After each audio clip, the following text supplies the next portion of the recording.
À, cô đã thấy con chua. Chị à, bé là sao rồi là ha. Đi lúc trẻ tỏ nè.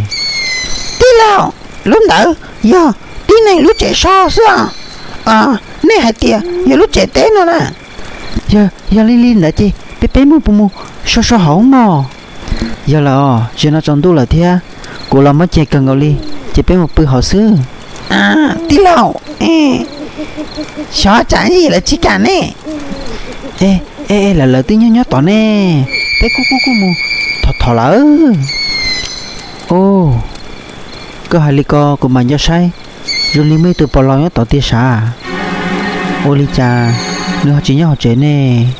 Tôi chọn tu tả nó lại. Nếu họ chỉ nhớ là rung, sao như nhẹ ô đã chi thế?